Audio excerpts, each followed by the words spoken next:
Hey everyone, today's weekly lesson is going to be on how to graph trig functions. So recalling back to the main goal of Algebra 2, it's to look at different types of functions and how to graph them. And so all of what we've been discussing about the trig functions has been leading up to how do we graph this as a function.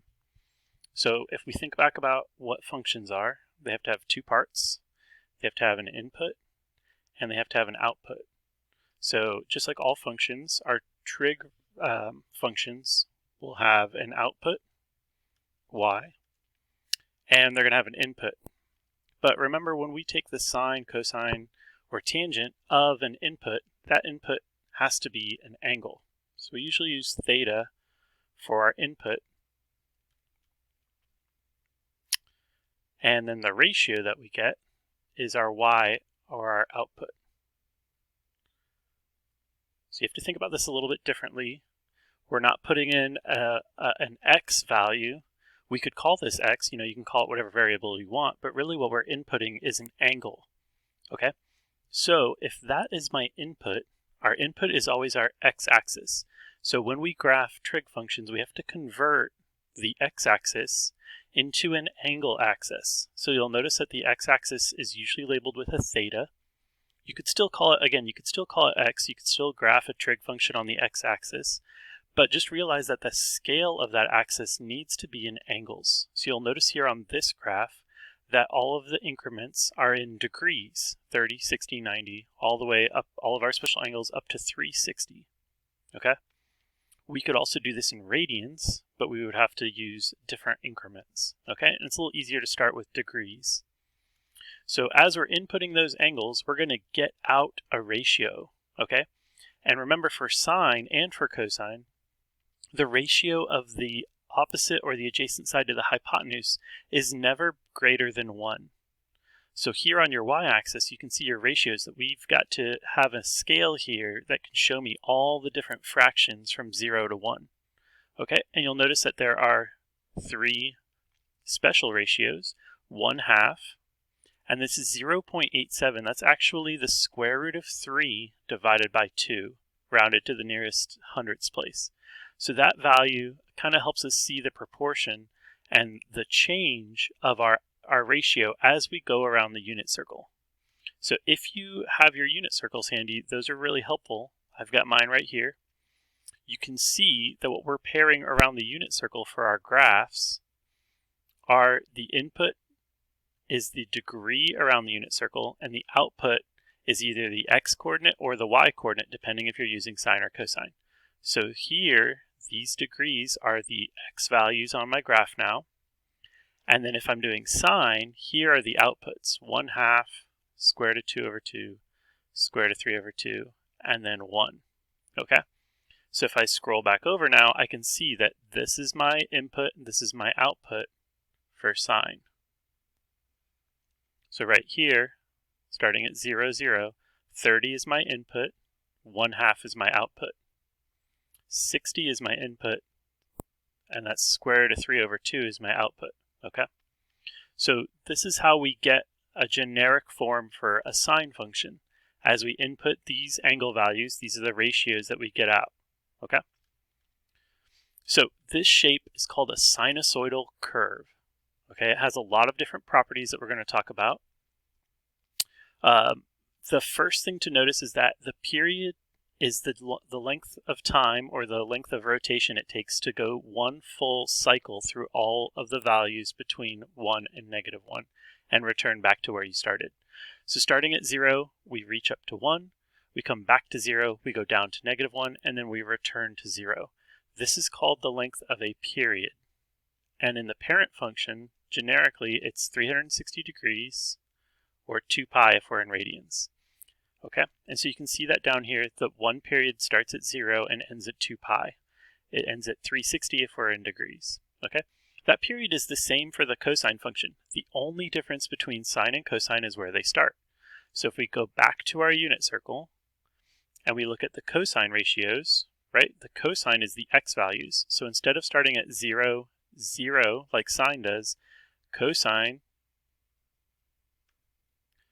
Cosine starts at 0 and then the x-coordinate, which is 1. So you're going to start up at 0, 1 instead of at the origin 0, 0. So all of these x-coordinates are then used, and notice they're the same ratios, they're just in a different order. So if I scroll back over, we look at the cosine function. You start at 0, 1, and you go down in ratio. So 1 square root of 3 over 2, 1/2, back down to 0. Okay, so notice that it's the same shape, it just starts in a different place, has the same period length. So the period for cosine is still 360 or 2 pi. Okay, and so you can kind of see the sine and cosine functions without all of the individual dots. These curves are very generic and very useful.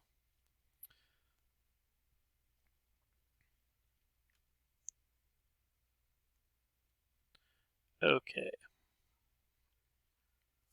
So if we look at the parent functions, you can see that they've switched from theta back to x. They'll do that a lot, but just remember, anytime your variable is being taken of a trig function, that variable represents an angle.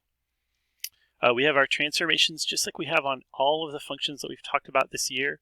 We can shift the graph horizontally, we can shift the graph vertically, and we can stretch it by multiplying. Okay? When you stretch it by multiplying, that creates one of the easiest characteristics that we can identify, and that's called the amplitude. The amplitude is both called a vertical stretch or a compression. It is also the distance from the midline, that's the line that goes through the middle of the curve, to the highest or lowest point. Okay? It is an absolute value because it's a distance, so the amplitude cannot be negative. Okay? So when you express an amplitude, it will always be a positive value because it's the distance from your midline to the highest point or to your lowest point. Okay, the period is generally 2 pi. However, if you have a b value right here, that is going to compress or stretch it horizontally and change the length of the period. So whatever your b is, you would divide that into 2 pi to get the new period.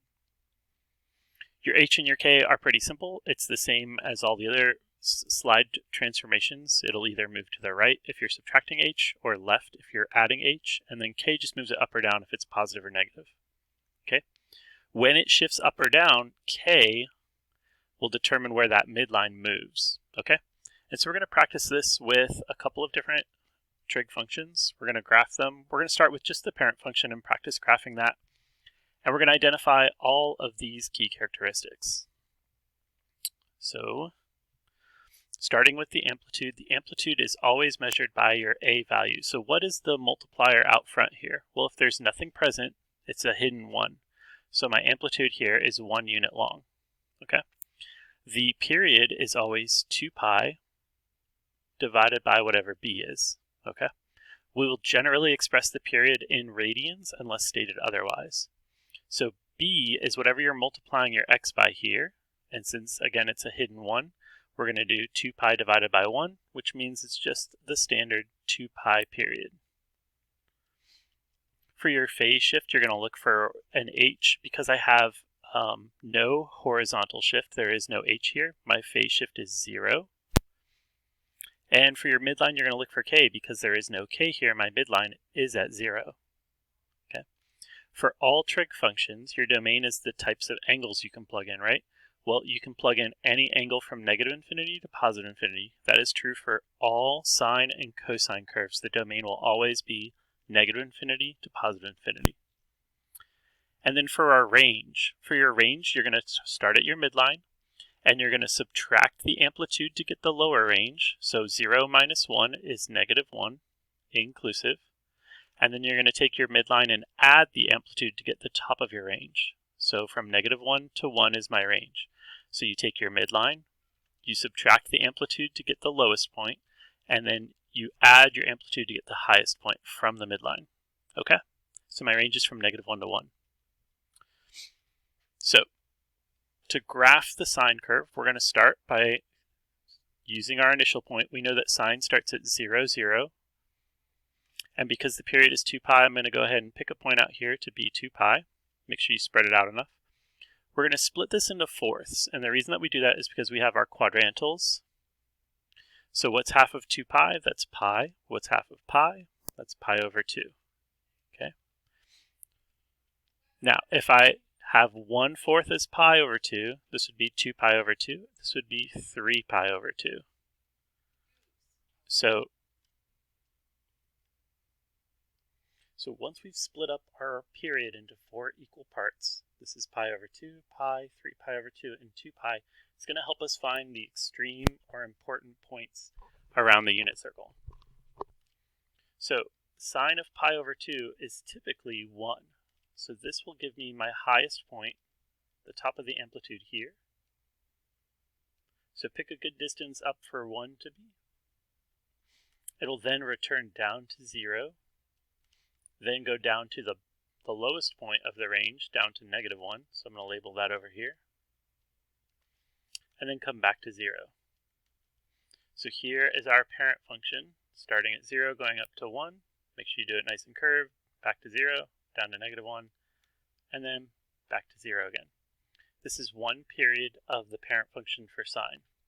Okay. There's no phase shift, so I don't need to move these points left or right. They're good right where they are. And because my midline is at 0, I don't need to shift the midline up or down. So my midline is right here on the x-axis at y equals 0. So this is my midline. This is the highest point for my amplitude of 1, and the range is met. Okay. So these are your steps. Graph the midline, identify the amplitude, find the period, divide it into 4 sections, apply any phase shifts, and then graph the pattern of the points. So let's do that same process, but this time with cosine. We can see that there's a slight difference. So again, our amplitude is going to still be 1 because we haven't multiplied it by anything yet. Our period is going to stay 2 pi because I have no b to divide 2 pi by. I have no phase shift in my parent function. I have no midline shift in my parent function. My domain is from -infinity to +infinity. And my range goes from the midline up 1 and down 1. So my range is going to go from -1 to 1.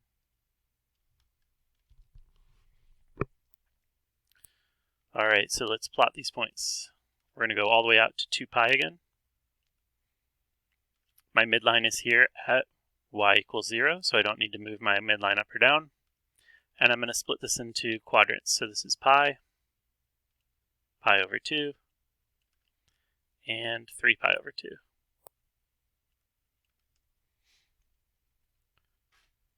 The difference between cosine and sine, though, I don't start at 0, 0. I shouldn't have put a point there. Not sure why I did. Instead, I'm starting at 0, 1. So up here at 1, this is my first point. Okay, cosine will always start at 0, 1.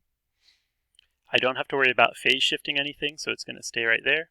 And instead of going up, it's going to go down to 0 at pi over 2, down to -1 at pi, back to 0, and then back up to 1.